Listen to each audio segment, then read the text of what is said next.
Vivek Ramaswamy is joining me now. He is the CEO and founder of Roivant Sciences. Vivek, thanks so much for joining me today. Thanks for reaching out. Glad to be here. Now, you recently co-authored a piece for the Wall Street Journal called Save the Constitution from Big Tech, and you write that Google, Facebook, and Twitter should be treated as state actors under existing legal doctrines. Can you expand on what you mean by that, and what would the impact be of treating these companies like state actors? So the basic argument that we made, and it was along with a former law professor of mine who's a First Amendment scholar in his own right, is that Congress has effectively co-opted Silicon Valley through the back door to do what Congress couldn't do directly through the front door. And here's the way they did it. They did it both with a carrot and a stick. The carrot was Section 230 liability exemption, which said that even if you remove content that would be protected under the First Amendment, no user can sue you in state court because we, the federal government, give you a special exemption. That's the carrot. But when combined with the stick, which was a congressional threat from many liberal Democrats to say, if you don't go out and censor so-called hateful content, then we're going to come after and regulate the heck out of you. The combination of that carrot and stick effectively means these companies are really just an extension of the government. As I said in the piece, we've gone from a 3-branch federal government to one with a branch office in Silicon Valley, and soon the branch office is becoming the headquarters. That's what we've seen over the course of the last week.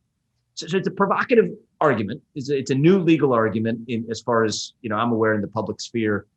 But the conventional wisdom is that, hey, these are private companies. They can do whatever they want because the First Amendment doesn't apply to private companies.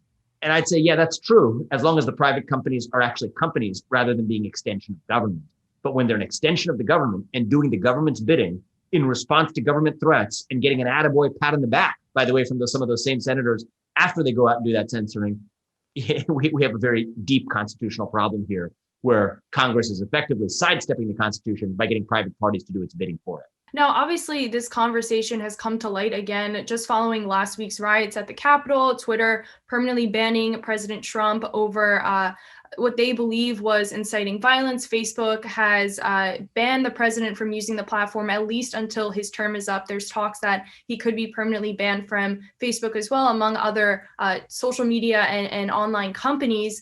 With that being said, is there a way to prevent people from inciting violence online without infringing on free speech? Yes, so this is a great question. First of all, the First Amendment itself has its limits. That is, the First Amendment prevents the government from regulating or censoring speech of quintessentially political speech. That doesn't apply to non-political speech. It doesn't protect obscenity, right? So there's certain types of speech, there's certain types of expression that are not protected speech. There's exceptions in case law for clear and present danger. There's all kinds of things that the First Amendment doesn't protect. But the point we're making in our piece is a different one, which is that they ought to be held to the standard of the First Amendment, especially when they're regulating political speech of the kind that the First Amendment was intended to adopt, if they're really benefiting from the gift of the state of Section 230 liability exemption, as well as the mandate of liberal lawmakers to be able to say, you better go out or else we're going to punish you. An analogy I sort of gave in the piece along with my co-author was, let's pretend like we're not talking about the Communications Decency Act, but as a thought experiment, let's say we're talking about the Childbirth Decency Act as well. And the Childbirth Decency Act says that if you barricade an abortion clinic as a private party, for that action, you can't be sued in state court for trespassing, for property, for invasion. Nope, you get a liability exemption. And by the way, on top of that, if we're a Republican-controlled Congress and a Republican-controlled Congress goes and says to those private companies, if you fail to go barricade abortion clinics, we're going to come after you and regulate the heck out of you. And then the private companies go do that and they get an attaboy on the back and say, nice job, we appreciate you doing your work. Progressives would instantly see the constitutional problem because, of course, there would be a constitutional problem. But you substitute in the Childbirth Decency Act for the Communications Decency Act, and you substitute barricading abortion clinics for suppressing and censoring constitutionally protected speech, the same constitutional problem persists. It's a bit of a long analogy. Thanks for bearing with me there, but it's really important to understand the nuance of that argument. Now, something else that I wanted to ask you about is, what are the options for these private companies to sort of protect their brands? I mean, just to give you a scenario, for example, what if you have, Nazi groups wanting to post offensive things online, such as swastikas, all over, a certain platform that would obviously turn off a large majority of people? Do social media companies then have the right to go and ban those users? Yes, so I've thought a lot about this. I think it's a good question. This stuff isn't easy, but here's a world we could imagine. Imagine there's a button, right? For every user, when you show up on the social media site and you say, hey, I want to opt out of all of the content that this site deems hateful. Google, Facebook, you guys are spending billions of dollars identifying hateful content. I want to be the beneficiary of that as a user. I think many, if not most people, would click on that. I probably would click on it. I don't want to go to social media to get myself riled up and angered up. This is where we might post pictures of our kids and see pictures of other kids. Why do I want to see toxic content at the same time? I'd click on it. You probably would too. But what we can't have is a world in which Jack Dorsey and Mark Zuckerberg, on a whim, with their ever-changing terms of service, even with the best of intentions, let's be charitable about this, even with the best of intentions, those aren't the monarchs that I want telling me what I can and can't see when they're an extension of the state. On the other hand, here's a different opt-out. Maybe we should have a regime in which people should opt out of Section 230 liability. So if you opt out of Section 230 liability and you get rid of the congressional threats and you just say you're a private company operating like a private company, then we're working according to private company rules. But the point I'm making is you can't have it both ways, being a state providing telephone company, but also being a publisher of content while, really in reality serving as neither. That's the core issue. Something that's obviously also come up in the last week. It's been a busy week. Parler was just banned. It just launched a lawsuit against Amazon for pulling its cloud hosting abilities. You can't find it anywhere on the web. You can't find it in the App Store. What kind of precedent is set by banning Parler? Not a good one. I think that, look, there's several categories of solutions here, right? One category of solutions is regulate the heck out of these companies. That's one of the left-wing solutions. I don't love it. I understand where they're coming from, but I don't love it in part because, as you heard in the beginning, one of my concerns is these companies are actually extensions of the state. So more regulation is only going to enmesh the relationship between the two in a problematic way. Then you got the populist wing of the Republican Party that says, hey, we need to repeal Section 230. My view, great idea if it's 1997. Unfortunately, in the year 2020, the damage has already been done. These behemoths would actually be helped. They would probably benefit relative to upstart competitors if they are the only ones who are able to withstand liability, but an upstart competitor can't. Free market conservatives, I in some sense think of myself in that category, would say, hey, great, let the free market work and let's have competition in the sphere. Well, we saw what happened when Parler tried to upstart, where they literally have gotten shut down with Apple, Amazon, Google closing ranks at the same time for a similarly specific judgment on what constituted hate speech or incitements to violence. And so that's where I think the last bastion here is really our judicial system, where I certainly still have faith in the ability of our court system to be able to make judgments on the basis of the law.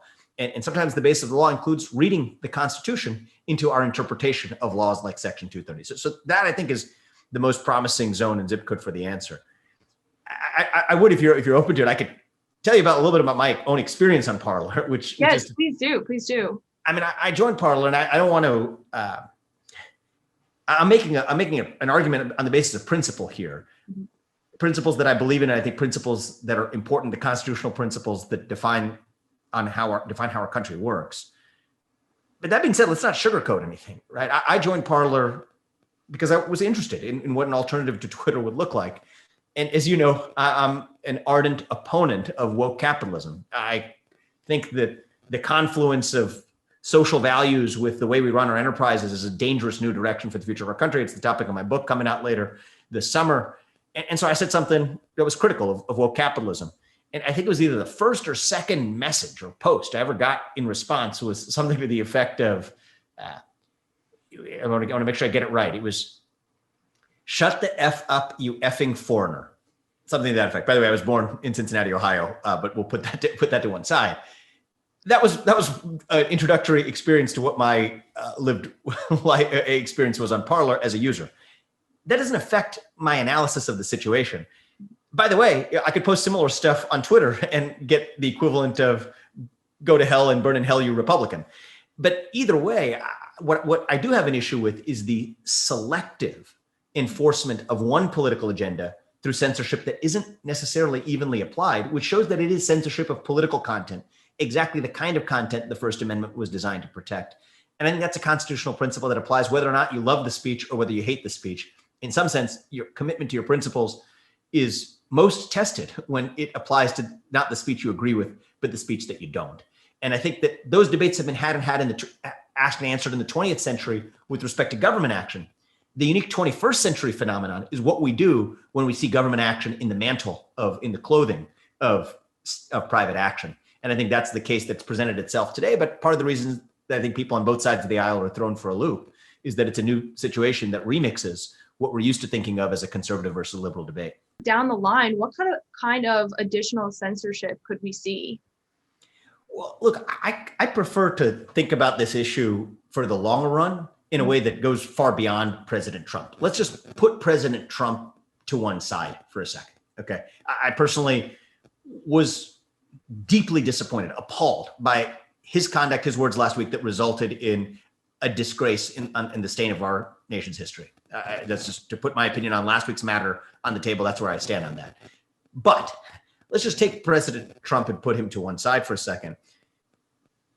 If Twitter can do this to President Trump, Twitter can do it to any president at all. And there's an interesting storyline on the other side of the world in what I view as the greatest threat to the United States over the long run, coming from the outside world, in the Communist Party of China, where Xi Jinping made Jack Ma, by many news reports, disappear for several weeks to really tell him who was in charge. And weeks later, we have not Jack Ma, but Jack Dorsey make the president of the United States disappear by shutting down his Twitter account. I don't know which one's worse, but I don't like the look of either of them. And I'd rather instead live in a world where our system of private enterprise operated with integrity by providing products and services to people without making political judgments. And our democracy was able to operate in a way that operated with integrity without having to get into bed with private enterprise to do its bidding. That's ultimately what I think restoring American identity is all about, is bringing back a system of private enterprise and capitalism that's separate from our democracy. Right now, as a country, we badly need both. And unfortunately, at this moment, we have neither. So I think it's going to be up to great leaders to step up. And I didn't vote for Joe Biden, but I hope that he is successful because I think our country depends on it. Well, thank you so much for joining me today. You mentioned your book earlier. I just want to give it a shout out, Woke Inc. It's coming out in August, I believe. So would love to have you back on to talk about that, obviously, as we get closer to that release date. Vivek Ramaswamy, thank you so much for joining me today to talk about your recent op-ed and what's happening with big tech. Thank you so much. Thank you for having me.